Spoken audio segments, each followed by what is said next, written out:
2 months ago, I was going to put the chickens up like I do every night, and they all come running and following me. And she was just down, and she wouldn't get up. And I thought, well, that's weird. And so I went over and just gently walked over to her and said, "Can you get up?" And she just looked at me and did that. And she couldn't get up. And I tried to pick her up, and I just tried to set her down gently, and she just collapsed.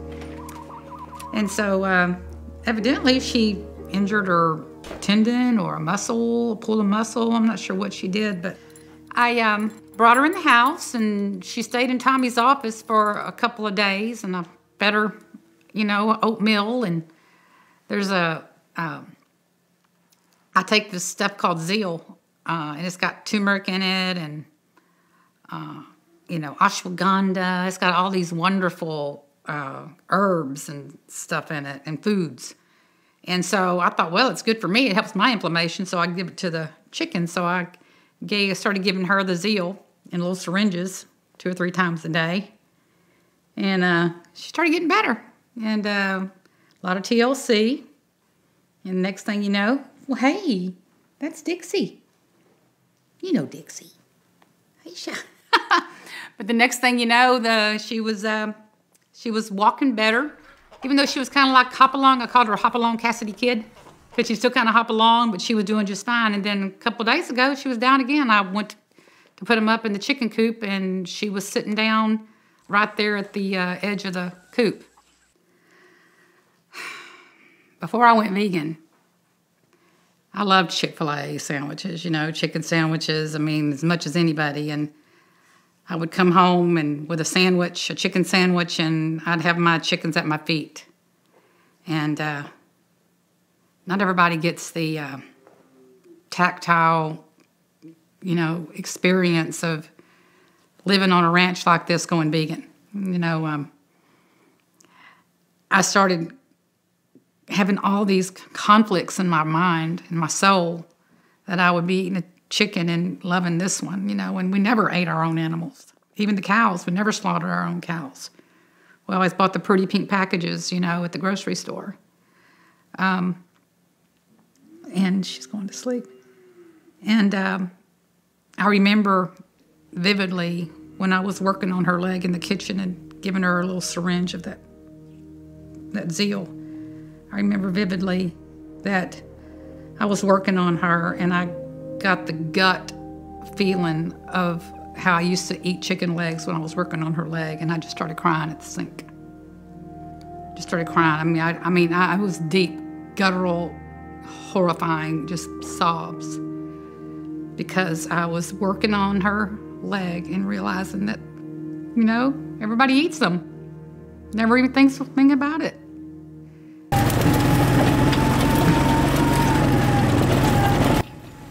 A friend of mine called me up. I was working shift work and I was tired.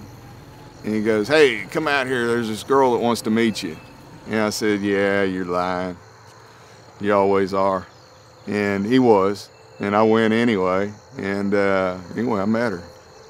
Yeah, Renee's an incredible person. She's always done incredible stuff.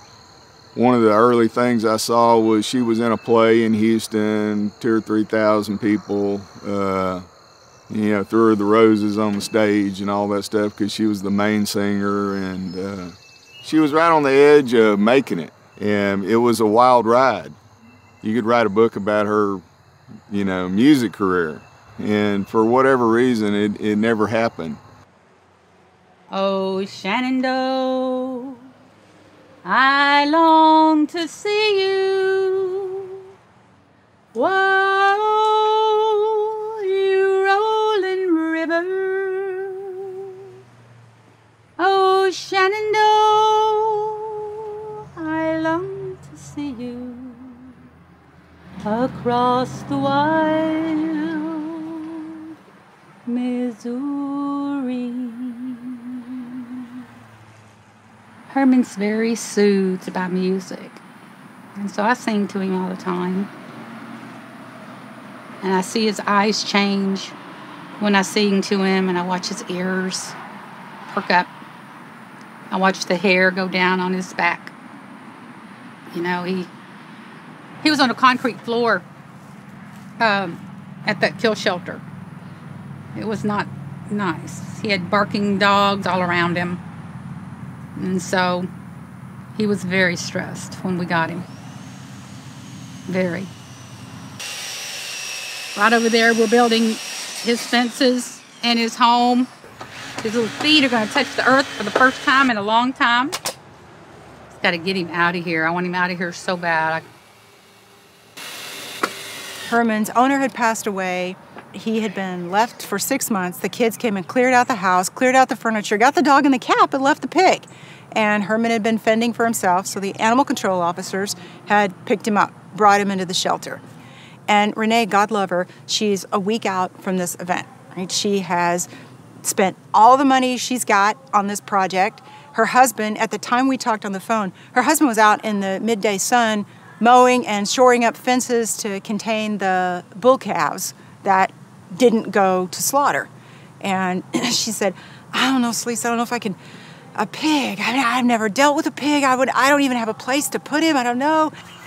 When that big storm came through, everybody lost fence. Lots of Lake Jackson, lots of Danbury. So we got tons of calls, and then she called me with this. I couldn't tell her no. And I think we exchanged 40 or maybe 50,000 emails about how we were going to get this done and who was going to hold him, who was going to pick him up, what were we going to feed him, how were we going to lure him, who was going to house him, how are we going to get his pen built, how are we going to raise the money to build the pen. And it was just like this beehive of activity. And I came to have this enormous respect for Renee because she really is she will just get it done. The way I look at it is, comes around, goes around. You do something good, somebody returns the favor eventually. So I always try to help out. And Renee does the same. When she started talking about sanctuary, I didn't tell her, but I was thinking, I guess I'm gonna get a divorce because this is ridiculous. It's not gonna work in Texas, and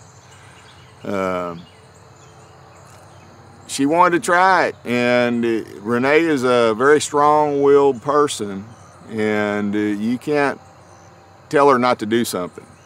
I wasn't trying to, open up a sanctuary in the state of Texas. That's not been my goal in life. My goal was to be a famous country and western singer. Hello, that's what I thought I was going to be one day, and that didn't happen. And I married a farmer. He's worked hard all his life. He bought this place to supplement his retirement. We hadn't been making any money. Balloon notes were coming due on tractors. He's needing to buy another rake. And now I'm telling him, oh, heck no, you ain't taking that red trailer up the road anymore. We're not selling any more calves. You send that red trailer up the road one more time, I'm following it.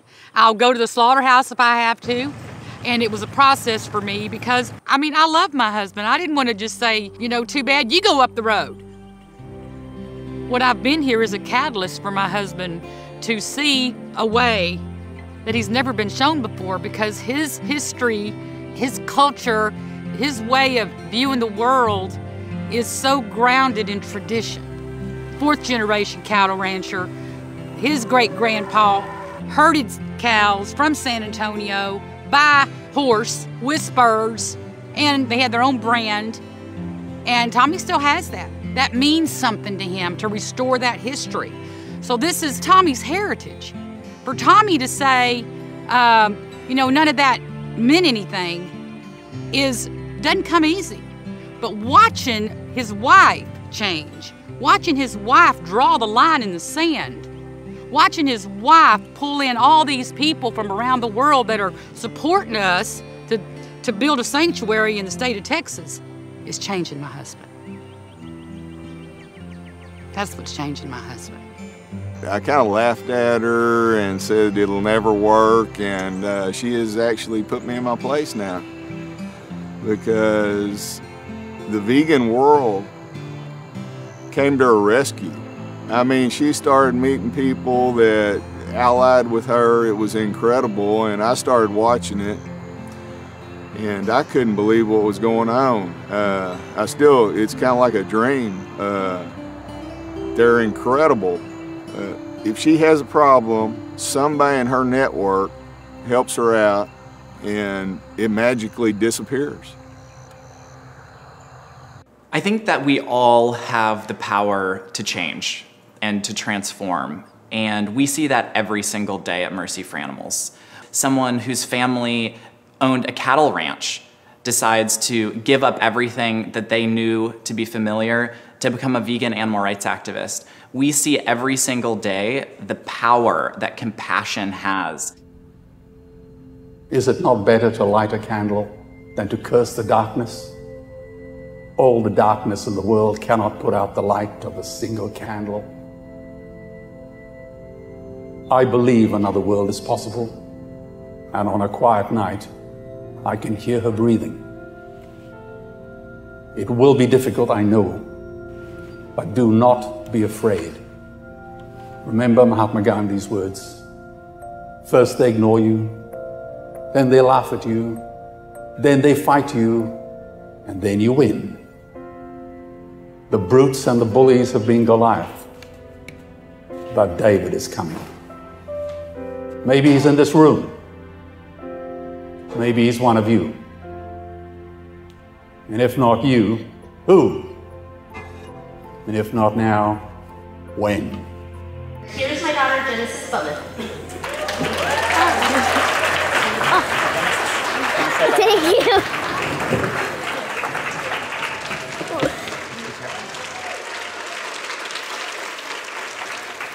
Hi, my name is Genesis, and I'm 8 years old. I am vegan and an activist, like my uncle Cesar Chavez was. I went vegan because I don't believe animals should be put in slaughterhouses and circuses. People don't have to eat animals to live.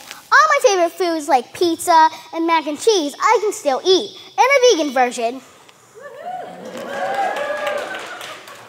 I became an activist to protest for what's right, to show kids they have a voice.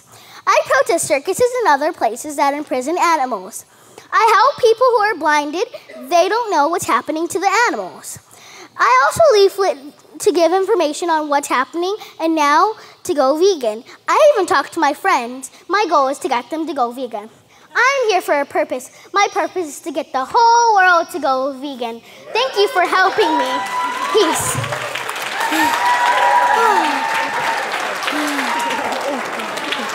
Oh my God. Okay. She wasn't even 4 years old. She always had chicken nuggets. That was her favorite meal at the time.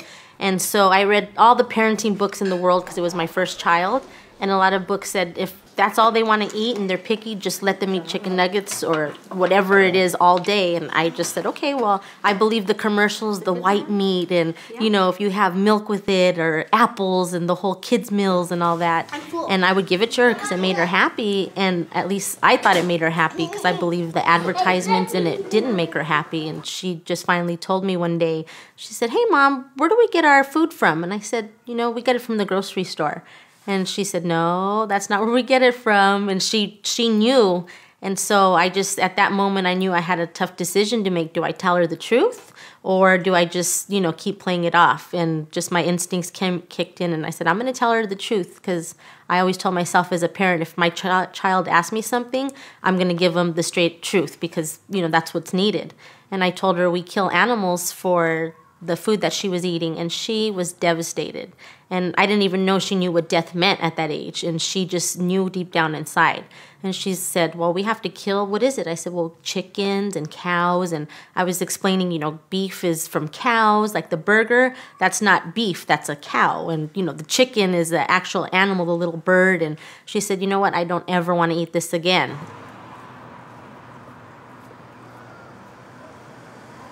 One of the great things, but the maddening things about being an animal rights activist is, for the most part, we never have to convince people to care about animals. People already love animals. We just have to convince people to understand that the dog they love is emotionally the same as the cow they eat. You know, that's the disconnect. So it's aligning people's already existing love for animals with their actions. And so I look at someone like Genesis, and to me she just seems like she's living her beliefs in a way that most people don't. You know, I mean, how many parents have had the experience with their kid where like their 4-year-old, their 6-year-old, their 8-year-old, their 9-year-old is eating a hamburger and says, "Mom, what is this?" And the mom says, "That's a hamburger." "Well, where does it come from?" "A cow." And all of a sudden the child's horrified. And the child almost has to like be taught to move past their horror. And one of our jobs is to remind them that no, their horror was justified. You know, the 8-year-old who's horrified at eating a hamburger, that's a legitimate response. It's a justified response. The 18-year-old, the 28-year-old who eats the hamburger as if there's no consequences for the environment, for them, or for animals, that's the mistake. This is my bunny. Her name's Charlotte, and my mom's friend and my friend named Nina gave it to me. And this is very special to me because it only has one foot, and I'm on a mission to find its other foot. Somebody has it, and I just have to find its foot because, like, I don't think it's right just to have one foot. She told me about how the bunny, it wasn't like a natural bunny. It had been like ran through the mill, but she really was interested in it. And then when she brought it home and showed me it, and it's kind of ugly, but but it has character, that it made sense to me as far as with animals go, that not all of them look the same, but they all need love in their own way, you know. She's just a sweet girl. Just a sweet girl, yeah. I don't feel that I shouldn't love her just because she has one foot. All animals should be loved. They shouldn't be tortured. Charlotte is awesome because each time I'm crying or sad, she's always there for me. And if I need a pal, she'll be there.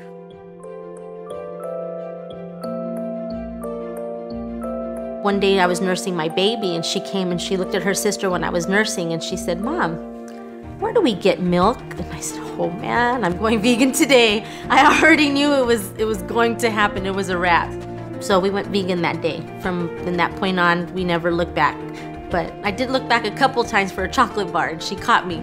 So when she caught me with the chocolate bar, she said, "Mom," she put her hand on her hip. I said, "Uh-oh, I'm about to get lectured." She said, "If you can't handle it, I can. Don't think you have to go vegan just because I am." She goes, "I can do it on my own."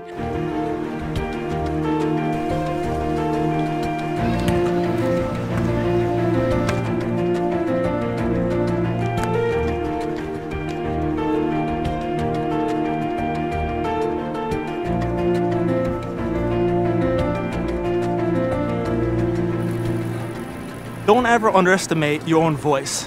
When you speak with kindness and sincerity, people will listen.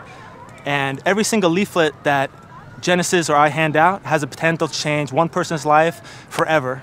So don't ever forget, we just gotta plant as many seeds as humanly possible. Some of them will grow, some of them will not, but we just gotta, keep fighting, keep being out there, keep educating the masses. You cannot get the truth from a corporation. We have to hit the streets, provide this information, and people will respond to this message of kindness. So if she can get this, how can adults not get it? And that's why I'm so inspired by her. On her first day of school, she wore a "Love Animals, Don't Eat 'Em" t-shirt. And her mother asked her after the first day of school, did kids make fun of you or say anything during lunch? And Genesis says, "Yeah." And her mom's like, "Well, what did they do?" She's like, "Oh, well, they waved hot dogs in my face, they rubbed salami on my cheeks." And her mom is like, "Well, did you cry?" And Genesis is like, "Yeah, I cried." And then her mom's like, "Did you cry because they were making fun of you?" And Genesis is like, "Oh, no, I cried because they didn't understand that they're hurting animals." The average person eats about 7,000 animals in their lifetime, if you include fish. So just spending 10 minutes handing out those 100 leaflets, that's gonna save over the course of time thousands of animals from a life of horror we couldn't even begin to imagine. But every day we go out and leaflet, hand out a few thousand leaflets. We're getting tons of people to go vegan, others to go vegetarian. We're getting people to be aware of these issues, a first step. That's why the first step of any revolution is education, and that's what me and Genesis do all the time. At first, I wasn't really for it just because I know some adults can be very rude to children and adults, vice versa. But as she did it and her mom's were, I think it's hard to be mean to a child like that. I just kind of have a trust that they kind of see like a light in her, that maybe it might happen to other people, but I just don't think it would happen to her. Otherwise, I wouldn't have her do it. It's just that she's so she opens up people. She makes people feel comfortable. So even the person that planned on being mean or usually is rude, it's a weird thing that they're nice to her. She's just just like her name, the beginning, just Genesis. She's something new, something that we haven't seen before. It's just you don't see the stuff that she does. I've never seen kids do those things, so I'm comfortable with it. Yeah, I'm comfortable with it. When kids are young, they say, I want to be so-and-so when I get older. Well, I want to be Genesis when I get older. Because just her spirit and her compassion, and to wake up every day and see her here at my house, it's just awesome. And to see how it spreads out to the whole family. Everybody, has a lot of compassion for animals, for other humans, for homeless. Like, we'll even see homeless people, and my little boy will cry if we can't give him $1. And, it's all started with Genesis, just reminding us that we need to be a little more compassionate, not just to other humans or to our family members, but to everyone else in the world, and including animals. Children have a natural connection with other animals. And then as time goes, we become acculturated to accept certain things that don't feel right. We come to believe that it's okay for cruelty to become normal. And we become adulterated, in a sense, instead of following our instincts and our humane intuition and our natural empathy. And so I think holding on to that childhood perspective and connection with animals and nature is very valuable. And it's a beautiful thing when children who are young and hold on to that continue with it throughout their life.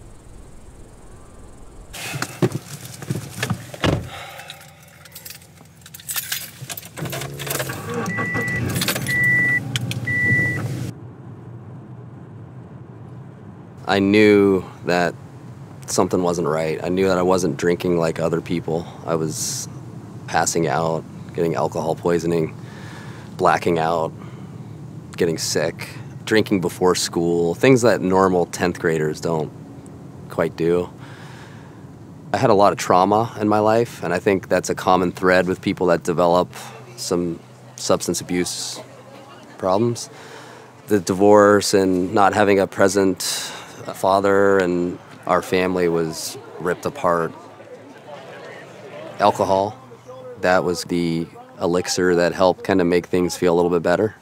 I would go into 7-Elevens and stores like that and literally steal the alcohol from the coolers, put it down my pants, and then go drink the alcohol by myself behind the building. After high school, I started taking trips to South Florida, Miami, South Beach more, and I started getting into heavier drugs on a regular basis.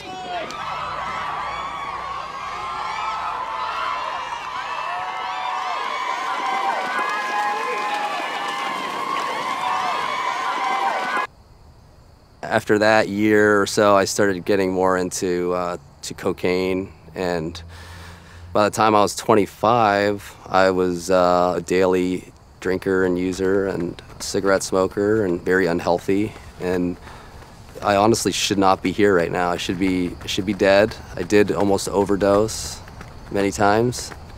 I've been in nasty car accidents where the people have come to the scene of the accident and they've seen the vehicle and they said, "You don't need to go to the hospital." I've committed felonies that I've gotten away with plenty of times. I just acted, very immorally and very recklessly, and I just didn't care. I didn't care. It was almost like it was a cry for help. It was just like, save me.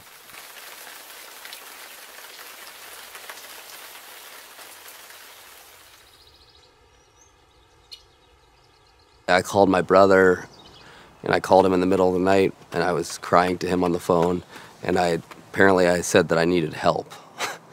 I still to this day don't recall that, but that's what he said, and I believe him. Love my brother to death. And so I went to go visit, and my sister was there, my brother was there, my sister-in-law was there, my mother was there, and my little niece was there, and we were sitting around and talking, and then all of a sudden the tone kind of changed a little bit, and I think it was my mom who said, well, the real reason we wanted to all get together today and talk to you is we wanted to talk to you about your problem that you have. And so I was there with all my loved ones, and they all went around the room and they told me how I affected them, which I didn't think I did. I thought, I'm only affecting myself. This is my life. Let me do what I want. You do what you want. I didn't realize that's the selfishness and self-centeredness of this affliction. So they all went around and told me, and I was blown away. And they said, we'll help you if you help yourself. So I checked myself into a 28-day rehab. You know, like they say, a huge tree can grow from a tiny mustard seed, and that's where I began. People want to ask me so many questions about ultra running or being vegan or this and that. It's like, it's really simple. It's just simple, you know? It's just about the love, really. And that's really the void that was filled. Good job, buddy. Oh. Wow. That was such an easy pour. Jeez. Hey, Goosey. Hey, big boy. How are you? It was such a nice surprise to see him come up to me. His whole body was, it wasn't just like his tail was wagging, it was like his whole body was just wiggling back and forth, and it just really warmed my heart. The relationship between dogs and humans is quite profound. I didn't have the responsibility to have my own pets in the past, so the time was right now to get a dog. And to be a vegan, you realize more and more how much animals have been used as commodities. We don't need to use them for money. Realizing that this animal has such feelings and such love. You think just dogs are like that? Or other animals too? Are cows like that? Are pigs like that? You know, so that was quite a shift for me.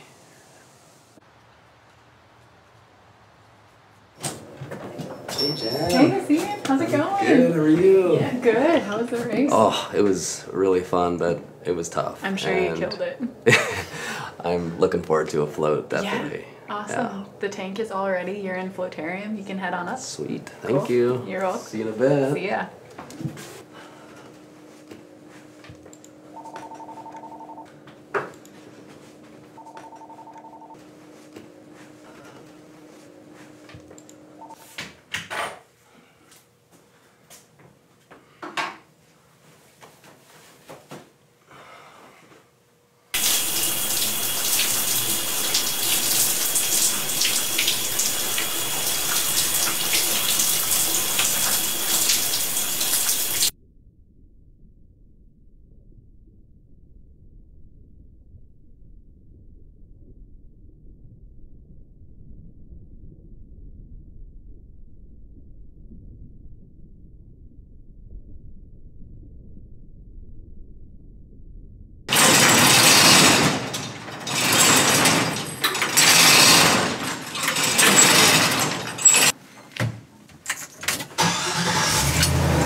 Ever since I jumped in the cab of that truck and started driving it, it's pretty cool. I feel pretty badass.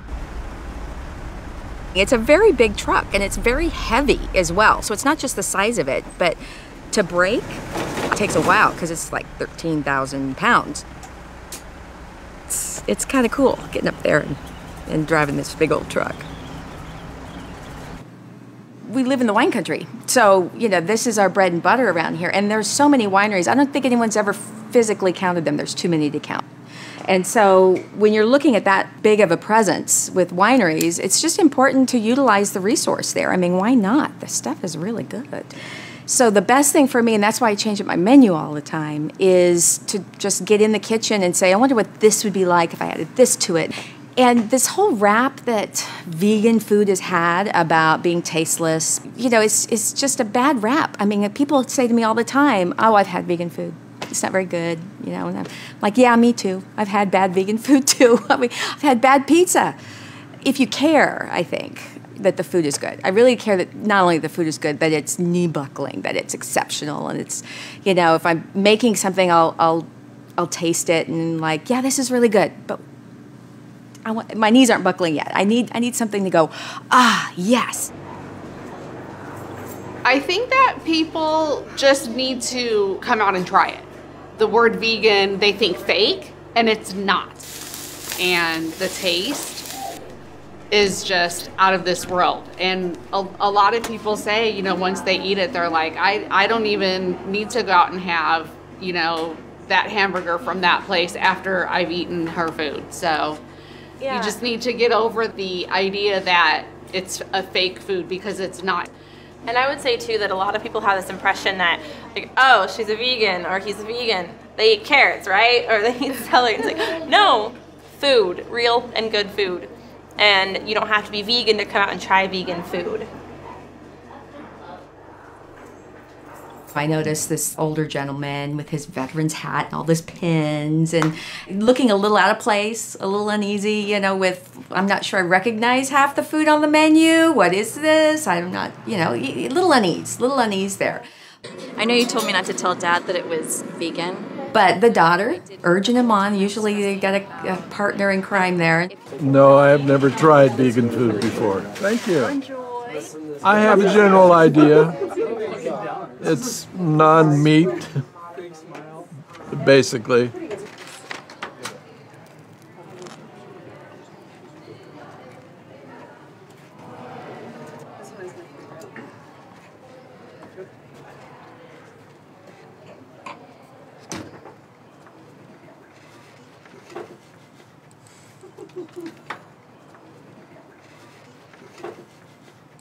It's pretty good. She was really worried today for me coming here about vegan and told me to eat something at home. Well, I didn't. And I thought, you gotta have something, you know. And I'm quite surprised. It was very good. It is very good. I will finish it. I could use a napkin.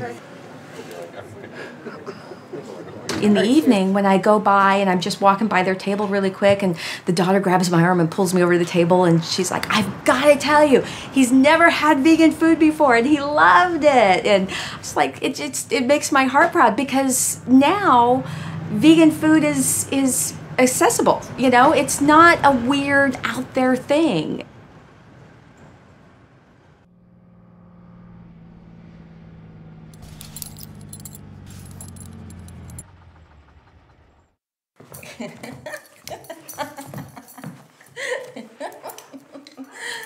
Come on. As far as being an animal lover, it was nothing that at the time when we first met that it was anything that was out there. But now that she has a vegan food truck, she does a lot of events for the SPCA and other organizations like that, and donates to their cause. That's my favorite piece. Yes, I know. My wife's a vegan, so that means no leather products, no leather shoes, no leather belts, no leather handbags, nothing that's derived from animals whatsoever. And at first, when she brought this up, especially being a vegan, because of my ignorance of diet at the time, you're thinking, okay, where are you getting your protein? Where are you getting your calcium? Where are you getting all these vitamins and things like that? And it turns out nature in the plant form provides all that stuff. You just have to eat a well-balanced diet. If you're wondering about, am I going to get enough protein? Go out to the nearest rural area, pick the biggest bull you can find. Or go to a racetrack, find the biggest, strongest stallion you can see. Go to the zoo, look for the tallest giraffe, the biggest elephant. All of those animals got those rippling muscles entirely from plant foods. Those are vegans. So yeah, now a pussycat is a meat eater, so it's not like eating a lot of meat is going to make you big. You get plenty of protein from plants. Research is now clearly showing that a plant-based diet beats every other diet. And the federal policymakers are taking notice of that.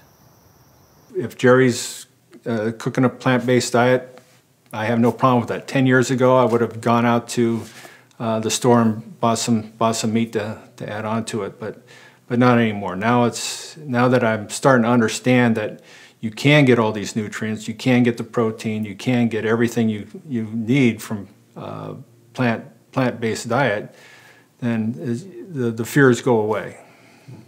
The dietary guidelines for Americans are reformulated every 5 years to be the blueprint for what you're supposed to eat.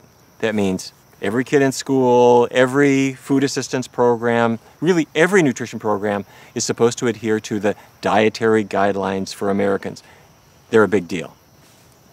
In the year 2000, we sued the U.S. Department of Agriculture because we found that 6 of the 11 members on the committee had financial ties to the meat industry, the milk industry, the egg industry. We won that lawsuit. That opened up the process dramatically, and ever since then, the guidelines have gotten better and better and better.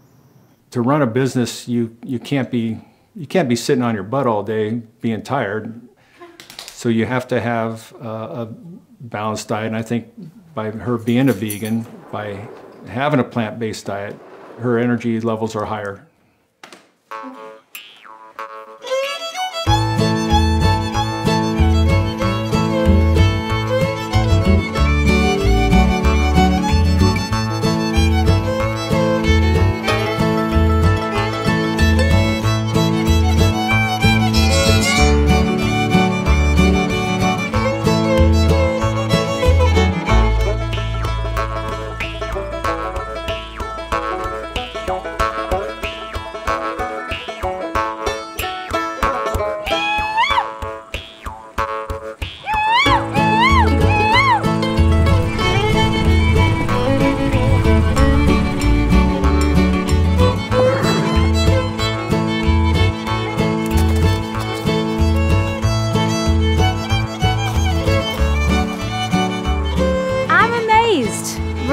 She puts her mind on something and she goes for it. Since she started this, I haven't got to visit very much because she's been so overwhelmed. But I've been following her on the Facebook and it's been very interesting. I think I'm impressed. Good for her. That's wonderful. You know why? I can't claim to be a vegan by any means, but she has inspired me to change my way of looking at things. And she has opened my eyes to some things that I did not know existed. They were trained gentle with kindness. They have no fear.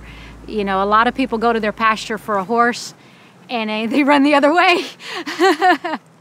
They don't want you to be around them. These guys, they're okay with it. They're family, most definitely, most definitely.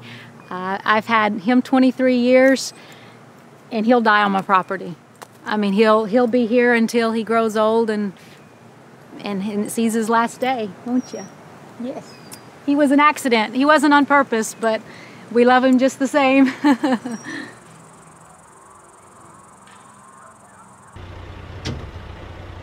we go, Herman.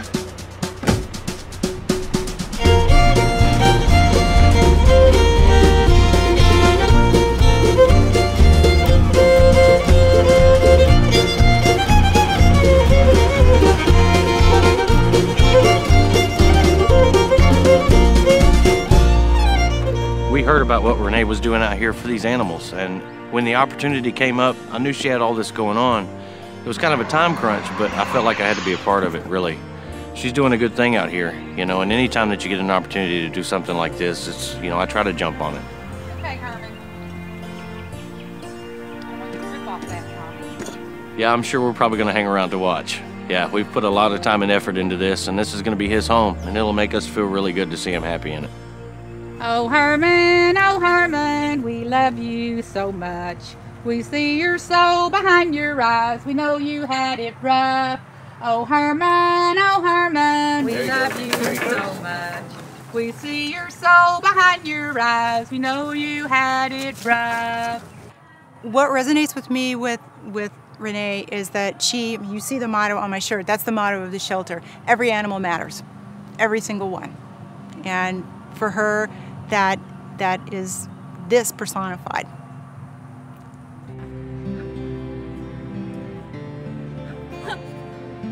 Look, Houdini's meeting him for the first time. Aww. Don't kill the kids. He's already trying to convert me. All right, Renee, I'm gonna get out of here. Thank you for everything. I No appreciate problem. No problem. you so much. I'll be back out here on Monday to take care of a few little things, okay? Thank you. Yes, ma'am. You know that you wouldn't be doing this project if you weren't going to go vegan. So you do your research. You got it. None of us had any options for this pig. She was this pig's way out. But I just learned that he apparently went into his house this morning at 9:30 when the gates opened here at 10. That's a beautiful story.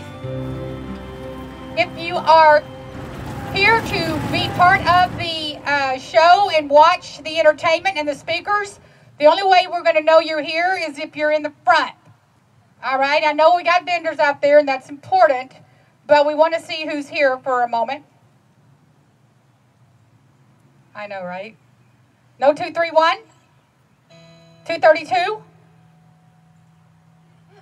233? 234? You got 234? All right, you won. All right, come on. 97 people showed up to buy tickets. And with those 97 people, we raised about $8,300. I had people putting $1,000 in my hand, cash. I had people putting $100 bills in my hand. Just me walking around, not to mention what happened in the office, not to mention what happened afterwards. I mean, there was an outpouring.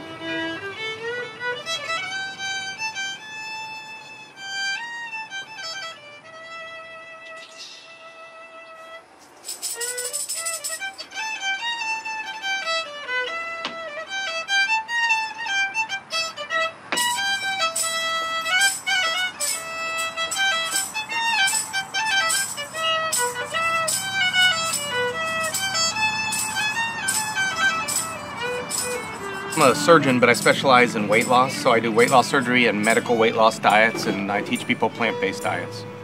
The vegan diet works for diabetes, heart disease, cancer. What do I have, a bug in my hair? They don't even want to kill bugs, so. It's just been, it's just changed the way I treat people in medicine. It's my first line of treatment. Our number one cause of death is heart disease. Heart disease is completely preventable. You do not have to have heart disease, even if you're genetically predisposed to it. If you eat a plant-based diet, you won't, especially vegan diet, you're very unlikely to get heart disease. And same with diabetes, same with certain types of cancer, same with obesity. This is all can be cured with diet.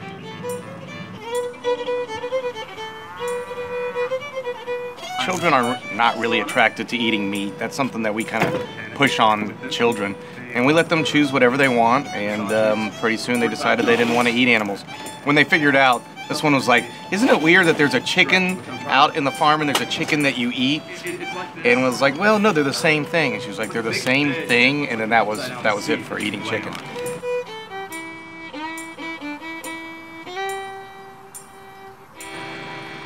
We are an animal farm sanctuary, becoming the first ever beef cattle ranch to transition to a vegan farm sanctuary in the state of Texas. So it doesn't surprise me that we don't have hundreds of people here today, honestly, but it's coming. Oh, you just wait, it's coming. Texas consciousness is waking up. And what's really cool is these fine folks. I was talking to Joy the other day, and I was telling her what we do. And she said to me, Renee, we have cows here, like Texas Longhorns. Sometimes the cows, the little babies, would go to FFA kids, and they fall in love with these cows. And if they go to auction, which most of them do, they do get sold, and they do go to slaughter. So we are going to get to adopt Frosty. And Frosty is going to be our first ever Texas Longhorn here. He'll be out here in the pasture with Herman and the rest of the rowdy bunch. As she started making a sanctuary, I started reflecting back about my whole life and the way I thought about animals. And I was kind of relieved because now I was thinking, wow, if this works, I can have a bunch of pet cows and I don't have to take them to market. And Renee would say, they're not pets, they are individuals. And I said, okay, we can have a bunch of individuals. Bullseye, how you doing, girl? How you doing? How you doing, girl? I wanted to go to a slaughterhouse and I wanted to see exactly what was happening there. And I wanted to do a little bit of filming. And so I asked a friend of mine, a close physician friend of mine actually, who I knew his uncle was the general manager of a large slaughterhouse. I asked him, I thought they would say no, but I asked anyways if there was any possibility that I could do that. And to my surprise, they said yes.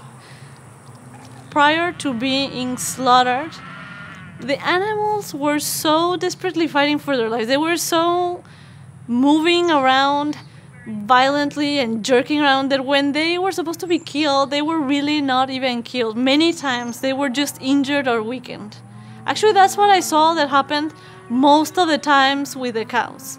That they would hit a captive bolt more so down the neck instead of in the head, probably because of the reason that it's not easy to hit them in a strategic point with those conditions. And so the animals would fall to the ground, and they would put a shackle in the hind leg, and now these animals were still alive. The cows were still completely alive, and they were even making movements with their hair. They weren't as strong to walk out and leave the place, but they were still making movements, and they were still conscious, and their eyes were wide open. And then the slaughterhouse worker would put the shackle, and they would be hanging by the hind leg, and then a worker would come up to like a platform so that he would be at the same level of the cow, and then he would get close to the cow, and then he would cut off the legs of the cow, like from the knee down, the 3 legs except for the leg from where she was hanging from, and then the 3 legs would fall to the floor. And then he would come close to her again and lift up the tail of the cow. And from the very tip of the tail, he would make a vertical incision. I don't know how deep or superficial, but a vertical incision. And then put the object down. And then he would pull the skin of the cow down so that the cow's own skin was hanging next to her own head on both sides of her head. And then he would make an incision in her neck, and then blood would come gushing out, and she would start choking on her own blood, and then eventually she would die. I went to the holding areas. First of all, I saw that these animals were really, really terrified, and somehow they all knew what was going on because they would start walking back and being afraid of us, even in the holding areas, because somehow they sensed that something wasn't right. I think. But at the end of the holding areas visit, I saw some of the cows were housed individually, some of them were housed like in very large groups. I'm not sure why, but at the end, there was a cow that was housed individually. This was a huge, beautiful, completely white cow. And she was terrified. Like you could see that she was really, really anxious. She was really afraid. I have a feeling that somehow they know. I don't know why they would know, but maybe they can smell the blood because it was right adjacent to the slaughterhouse. Maybe they can smell it, or I don't know. But she was really nervous. And we were at the end of the visit, so I asked the guy who was giving me the tour, if you want to call that, or the visit, who was with me, and I asked him if I could stay there with the cow. So he stayed with me, and we were talking with the cow for about 15 or 20 minutes. He was just standing there. But she calmed down, and I was even petting the cow, and she really calmed down, and she was in much better conditions. But then the next day, when I went to the actual slaughter facility, and when I was filming all of these horrible things that I just told you, it came the turn of all of the cows, it came the turn of that white, beautiful cow to go through slaughter. And it was so much harder because the fact that this white cow she didn't even fight back like the other cows. She could smell the blood. She could hear the other cows. She knew exactly what was going on. But for some reason, I think she thought that I was going to help her, because she came, she even like positioned herself, like they didn't have to shove her in too much. The workers were like shoving the other cows, and the other cows were jumping on their, getting on their hind legs. They were trying to crawl the wall, and this white cow, she just went straight up to me, because I was about half a meter away from where their heads were with my camera, and she walked straight up to me, and she was just staring at me. And the other workers were pushing her, and then the metal door closed behind her. And even with all of that, she was not fighting back. All what she was doing was, with her eyes wide open, she was standing still and she was staring at me. She wasn't even blinking. Like, she was begging for me to help her. Somehow, she probably sensed that I didn't want to, for this to happen. And obviously, I didn't want that to happen, obviously. But it was so hard, because she was just imploring for me to help her. And there was absolutely nothing that I could do.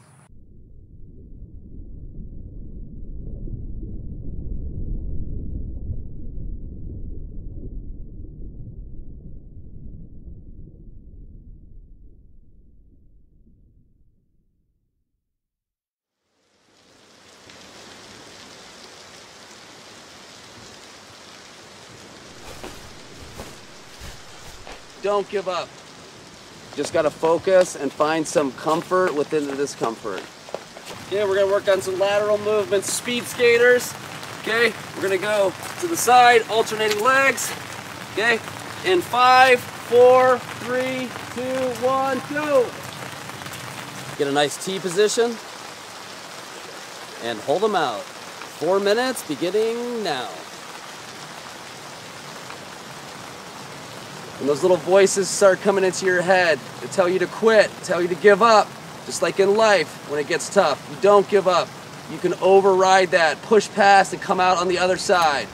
We'll be hooking you guys up big time. 1, 2, 3. I met Yassine in Ithaca, New York, this quirky little town where I was on the faculty at Cornell, and Yassine was living with his brother and sister-in-law, kind of on the outskirts of the city. And he came to one of my yoga classes. I was teaching yoga at the time, and that was the beginning. He kept coming back to the classes, and he was really bad at yoga. And he would come to the meditation classes as well, and he was worse at that because he needed like 10 props, blankets, pillows. My teacher spent like 20 minutes just getting him comfortable because his body is so tight.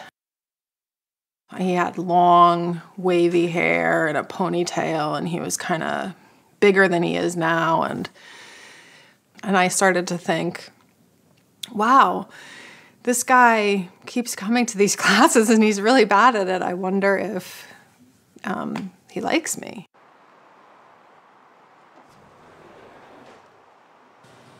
We went away on a honeymoon to Costa Rica before we got married. And then right after we got married, we went to the farm sanctuary in upstate New York, and we stayed overnight there. And we had an amazing experience connecting with the animals. I also remember going on a vacation with him to some South American country, and they asked him, why don't you eat meat? You know, they didn't ask me, but for the man not to be eating meat in this South American country was really weird. And so Yassine said, because I don't want to hurt animals. And the waiters laughed at him. And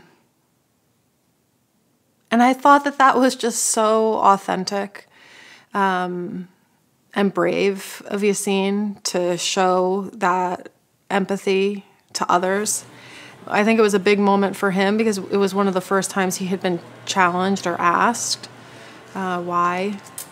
And he didn't, at that time, didn't say like all the health benefits. His immediate response was because of the animals. And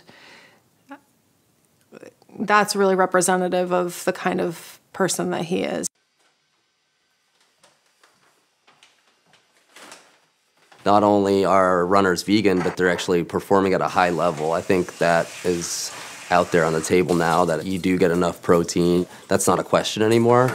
Us vegan runners kind of stick together and kind of know of each other and are kind of proud of each other when we do perform on a high level on a big stage.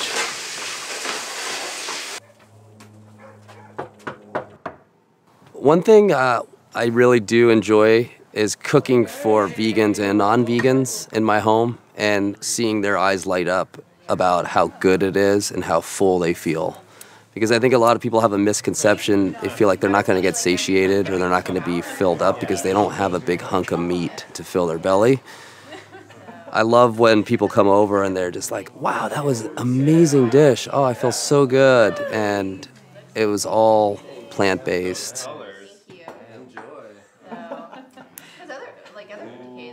Hey, before we start eating, I want to make a toast. I really thank you guys for coming over, and cheers to everybody. Yeah. Good luck this weekend. Thank you, sir. Absolutely. Run strong. After dinner the night before a race, I love to go out for a nice slow shakeout run with my friends.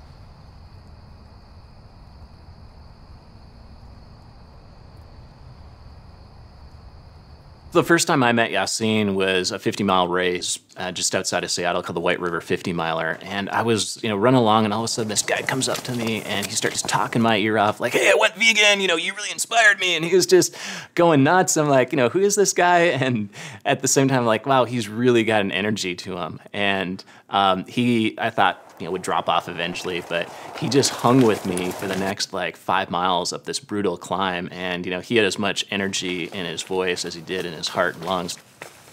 Yassine's just one of those charismatic, runners, and ultra runners. We're an interesting and odd bunch, but we also kind of we can pick up wherever we left off, and I think that's the beauty of our sport as well as a vegan diet. Again, we're connected by a certain thread, and that is running and being vegan. So it's always great to come back and just hang out as buddies, and as if nothing, and as if no time has really passed. We're just the same individuals at the core. So in 1999, I'm lined up for my first Western States 100-mile race, probably the biggest race I was competing in my life. And I just transitioned to a vegan diet that winter. And there's still doubts in my head, can this really work for me? And I was thinking, I probably need to eat some meat here even a week up to the race. And after I won that race on a plant-based diet, there was no looking back. I had never doubted myself and went on to win 7 consecutive Western States 100-mile races. Scott Jurek was the pioneer vegan runner, and now we're starting to hear more and more it being more mainstream. Last year, Scott, after running the Appalachian Trail, which is over 2,000 miles across 14 states, covering elevation changes of 500,000 feet, broke the Appalachian Trail record by over 3 hours. There are a lot of parallels of, ultramarathoning and becoming vegan. You don't just jump right into it. Sometimes you need to, find that community. You need to try it out for, I tell people to try it out for at least a month to give them some time for your body to adapt to a different cuisine, different diet. Your body's not quite used to it. It takes a few weeks for the human body to adapt to things. That's usually why they tell people to go to rehabilitation, for example, for 28 days, is so their body can adapt to the new lifestyle. Oh, you just want your belly rubbed, don't you? You just want your belly rubbed. There's definitely a correlation between the spiritual practice of non-harming and veganism and the way I'm living today compared to the way I used to live. The way I used to live was very harmful to myself, to my body, to my loved ones. Essentially, I'm trying to live a more spiritual life, and for me, that involves trying to cause as little suffering as possible and to try to just do my best. And this is very much in alignment with how I'm living today and how I want to live. This idea of eating animal product, nothing more harmful than that shit. What's more harmful than destroying the planet and taking all the resources and then poisoning yourself? You know, the first chakra, don't poison yourself, right? Take care of yourself so you can serve the planet. So the first thing you do is you're poisoning yourself because the way the animal product is being manufactured, for one, aside from the fact that, you know, plant-based diet is safer and healthier no matter what, but the way they make the animal product, the way it's born into, talk about suffering, 100 billion animals made to be born into suffering. So yeah, we don't want to cause any harm. So if we really examine ahimsa and its a meaning, or if we want to be people who practice ahimsa or cause less harm, the one thing we shouldn't do, I mean, the first and most important thing we should do is get away from eating animal product. You can do whatever you want. You can create any world you want when you're painting, right? Nothing is wrong when you're painting. See this little vine over here? You can make a monkey anywhere you want. Genesis, what's your favorite? A pig. A pig? So you guys know what abstract art means? No. Art for Animals' Sake's mission is to teach art classes with an animal empathy theme. So we try to instill compassion for animals through art projects. And the reason why we use art, it gives youth especially a meaningful way of looking at the issues that we're talking about. So we try to get kids to come to their own conclusions about animals and how they should be treated. Somebody once famously said if you gave a kid a bunny rabbit and an apple, they're gonna eat the apple and play with the bunny rabbit, you know? So it's just sort of like this thing gets knocked out of us as we get older.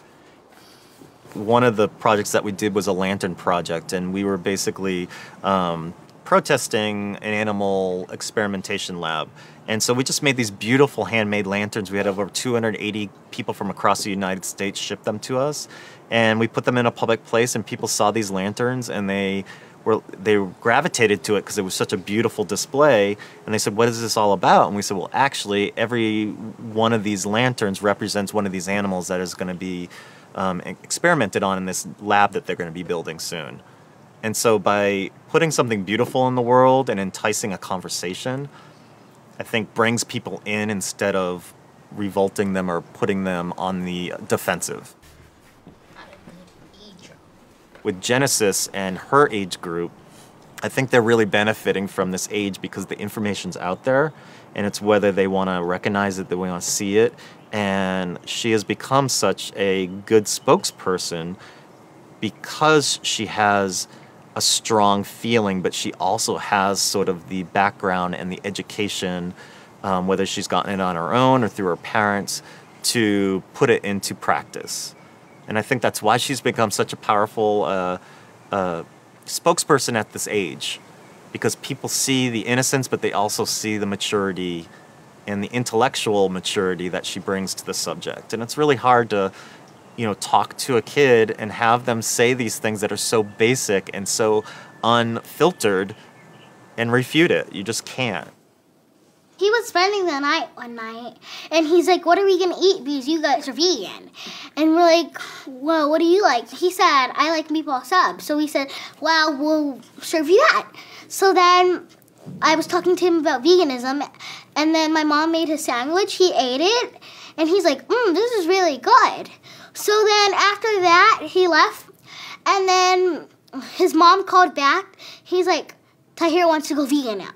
And that was the happiest thought I've ever thought. David Carter, NFL defensive lineman, 300-pound vegan. Genesis Butler, quarterback, 75-pound vegan.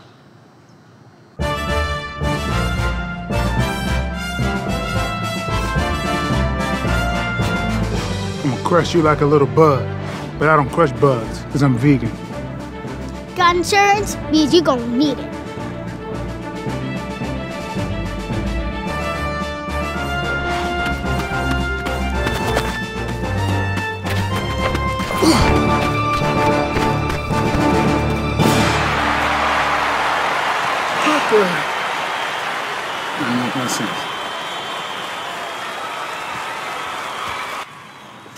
Hey, good game, Genesis. Thanks.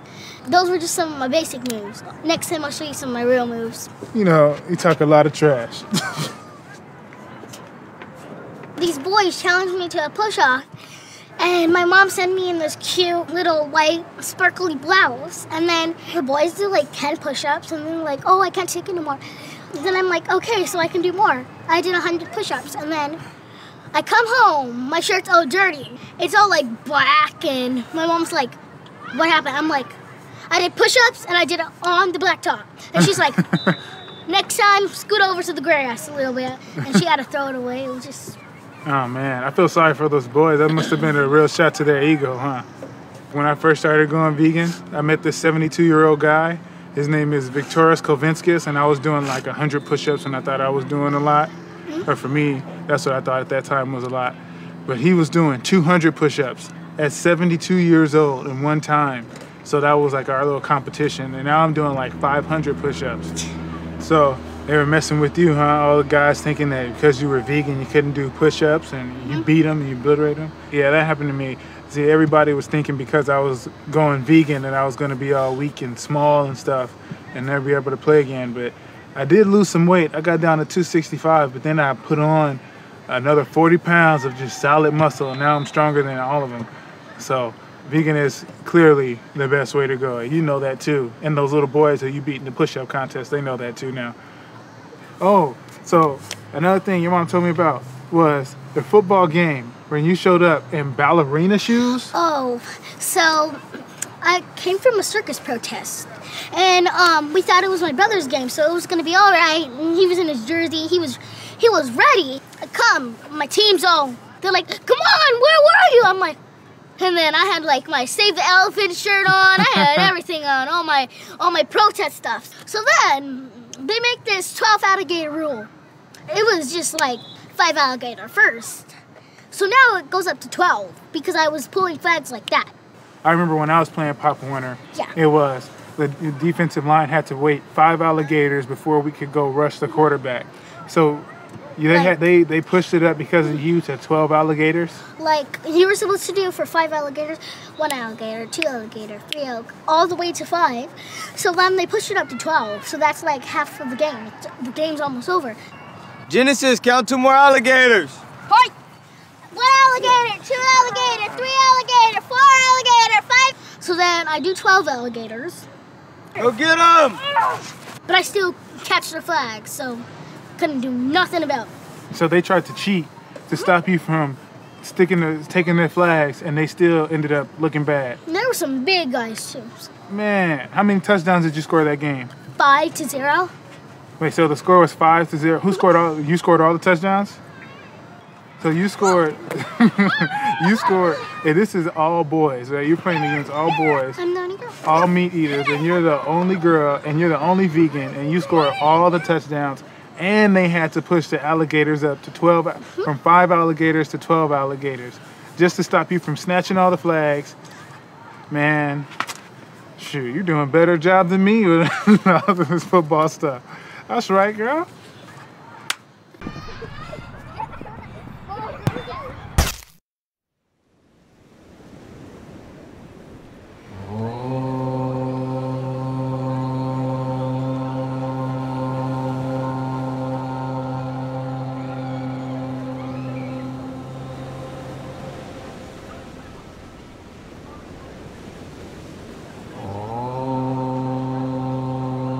We shall overcome. We shall overcome. We shall overcome someday.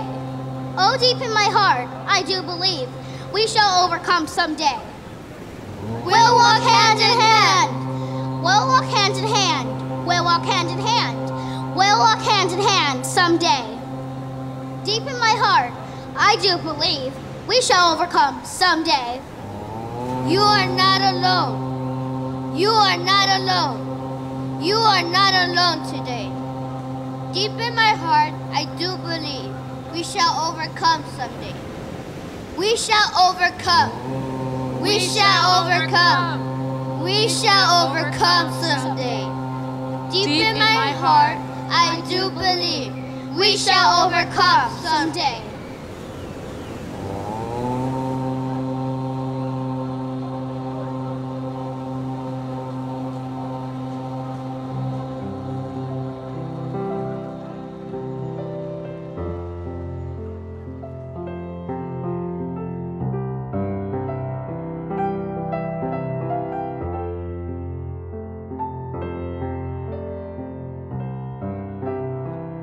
I also don't like to use the word typical vegan, because I don't know what a typical vegan is anymore. I don't know if there's such a thing.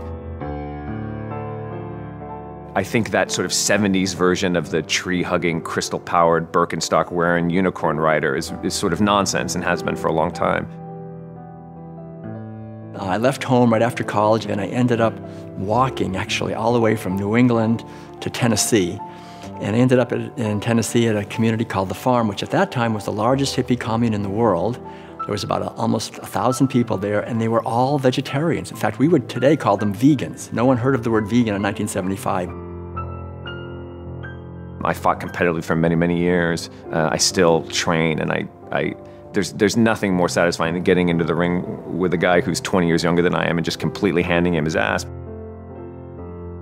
9 years later, I shaved my head, and for the second time in my life, I found myself in a community that was vegan. This was Sangwangsa Zen Monastery in South Korea, and I went there and became a Zen monk with the idea of doing an intensive meditation.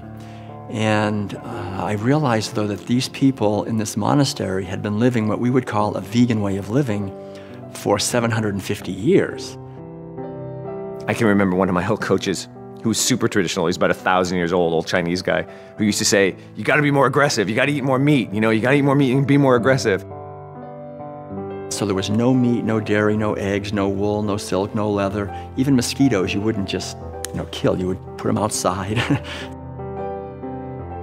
And then at the same time, he would sit us all down for 2-hour meditations and say, walk the middle path and embrace, freedom and balance. Now, get in there and kick that guy's ass and bring home a trophy for the school. The whole idea was that if we want to evolve in consciousness and become more awake, then the fundamental, most important thing is kindness to others.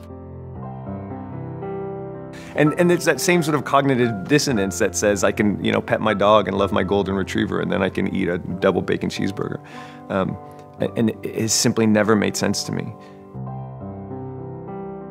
We are all interconnected. The interconnectedness of life is the fundamental spiritual teaching, and from understanding that more deeply, we liberate ourselves as we liberate others. We're all on this crazy rock flying through the universe, and we're in it together. And I know it sounds a little crystal powered, but it's really the only thing that we know for sure, which is that we're all adrift in a sea of chaos, and the mountain is not there, and me and the trees are here. I am the trees and I am the mountain, and we are all on the rock together. And that is the more sublime change that happens after one realizes that we can't slaughter and eat our fellow earthlings.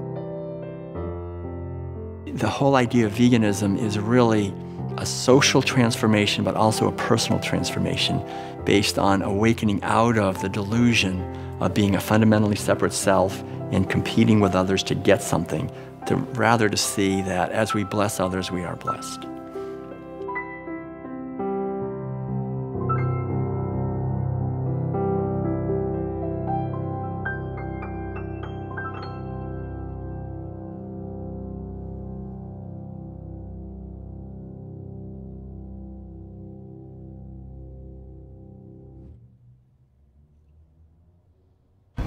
Four Amy's with no cheese.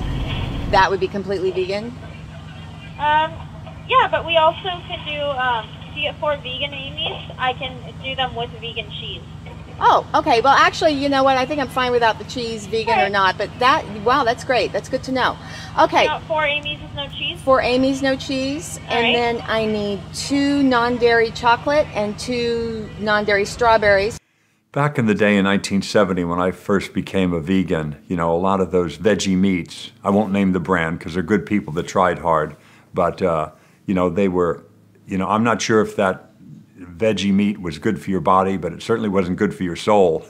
It was kind of like, well, I'm just going to eat this anyway. It was kind of the inner monologue whenever you would eat some of that stuff. But it got so much better over the years, and now, you can go to any restaurant and they have vegan dishes. Nearly any restaurant has that. And they're delicious. And people realize just because you're a vegan doesn't mean you don't like flavor.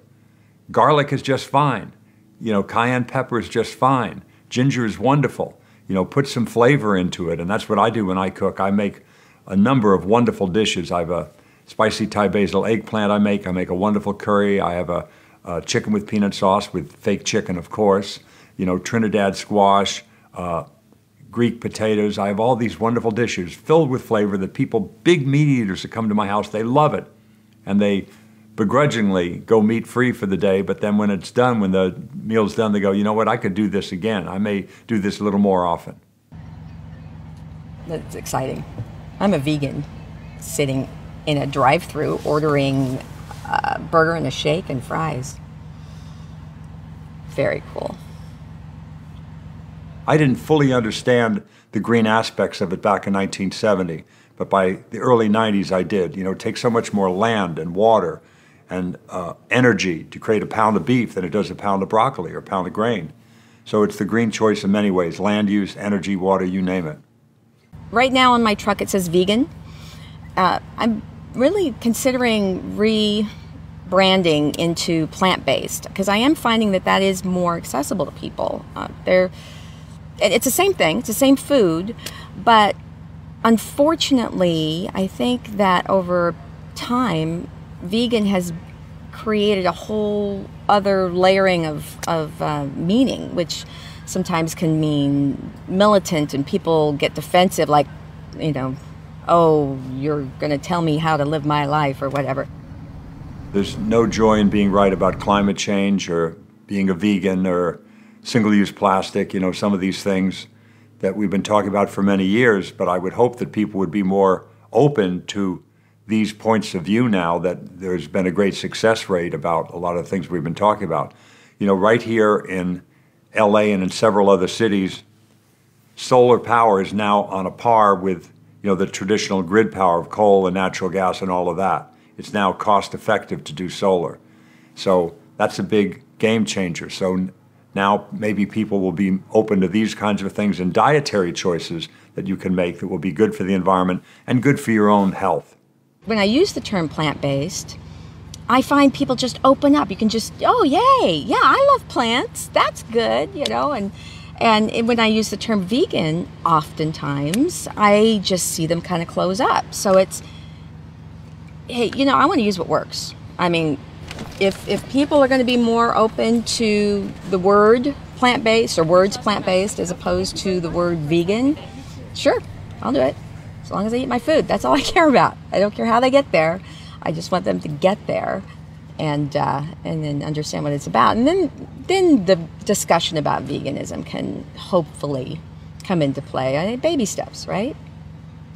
Whatever works. What do we do as activists that actually reaches people and that actually changes the world? You know, screaming is fun. Throwing fake blood is really satisfying, but it doesn't change the world, doesn't make the world a better place for animals. It just satisfies our emotional need to scream and throw fake blood. You know, so in being a vegan activist and being an animal rights activist, the criteria by which my actions are judged is how effective am I at being an activist for animals. You know, not how much I enjoy it, not how much I want to scream, because I just want to scream at everybody, but am I making the world a better place through my activism for the animals? My grandfather's a butcher, grew up in Kansas, you know, meat eating family. And here it was almost in the middle of the night, and I hear this wailing coming from the barn. It's pouring down rain and whatever, so I put on my big old rubber boots and go on down there, and storm's happening outside, and it's cold and it's dark, and it was an experience like you can't imagine unless you live through it, I think. You know, I mean, I've birthed my own babies, but I'm a little distracted.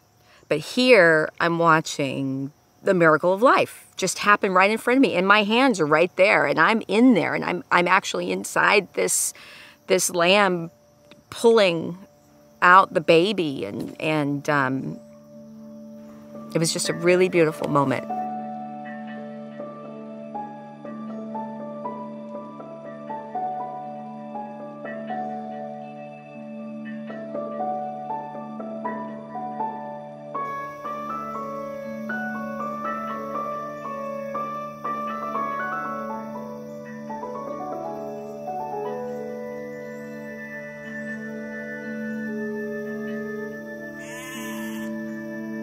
watching the baby grow up, you know, you almost feel a connection like I would with a child of my own. You know, it changed me in my thoughts about food, especially to the day that that she was killed. I wasn't home by design. I knew she was going to be. That was the plan from the beginning. That was our structure. That's what we did. And so, you know, it was tough that day.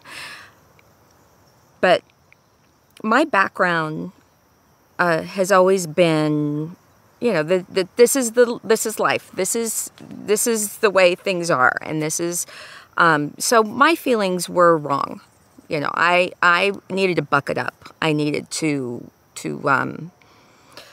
get with the program and stop being so emotional about it, and feed my family, and that was kind of the attitude of things. And so I cooked dinner a short time later using this baby. And cried for days.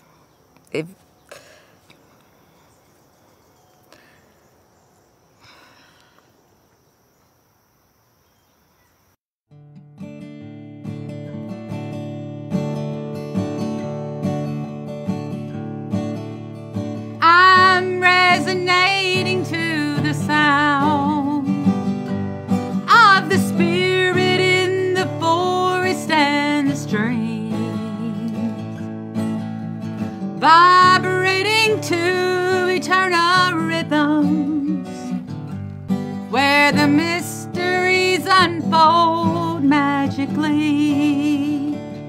Every year for Thanksgiving, we do a celebration for the turkeys, where the turkeys are the guests of honor. The turkeys dig in, they love pumpkin pie, and they stick their face right into it and splatter it all around. There's a memory of another space and time. I'm on my way to soaring into the light. She said, Mom, I got the pig, I got the pig. Oh, good, good. And she says, and I named it Herman. I said, oh, you did not. After your dad. She said, I did too. I said, what's your pig? Embrace your heart, go forth, share the mystery. Yeah, the world's ready now for you to do what you're here to do. The planetary signs are in line, girl, you're right on time. Some children want to go vegan, but the mom and dad don't have enough courage to do it. So I'm very, very blessed and lucky to have them. And I think these are the best parents that a child can ask for. There's a memory of another space and time. I'm on my way to soaring into the light. I'm resonating to the sound, to the sound,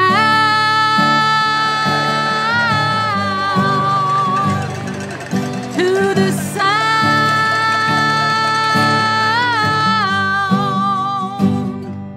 resonating to the trees, to the breeze, to the waters, to the oceans, to the streams, to the sea, to the sound, to the sound.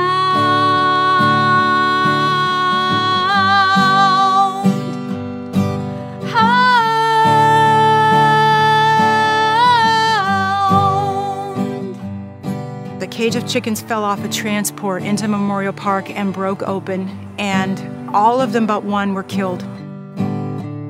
One of them had one of her wings ripped off and was lying there mostly dead. To the sound.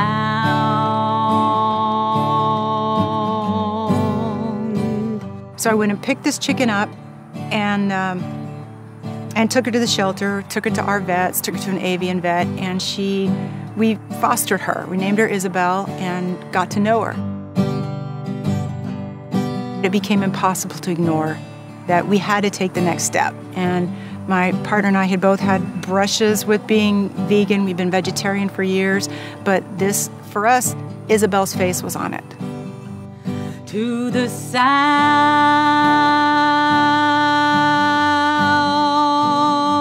This isn't a question about eggs. This is a question about Isabel. And that's a really easy answer. Om Namah Shivaya.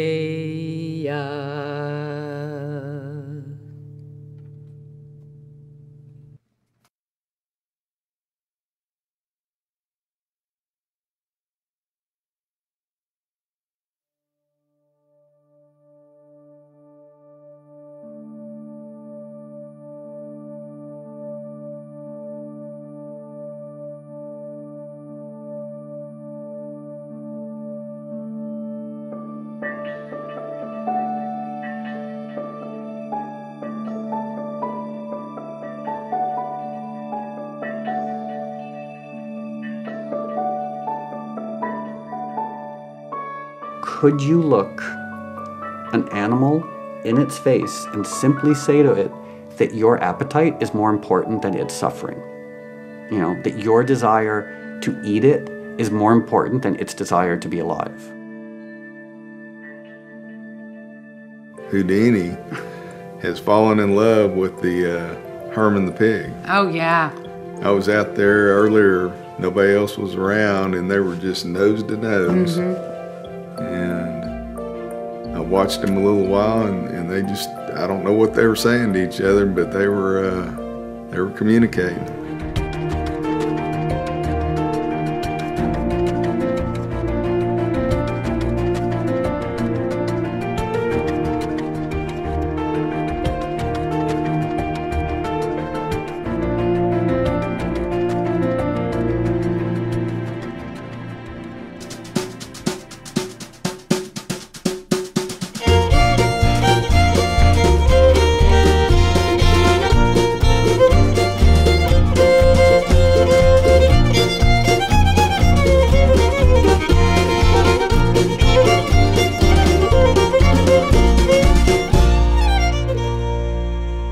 To have the experience of somebody that gets dragged to my truck by somebody else generally that understands, and then they try it and it's just so cool, and then they always come to the window. That's what we have the best customers, because they're always coming to the window after they eat saying, "Thank you for being here, it was so good," and things like that, and it's just, they're just very generous people, you know, it's nice.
I'm 65 years of age and I ride my bike all over LA still. I'm in great shape and I've been to my high school reunion and I can tell you it's better to be a vegan.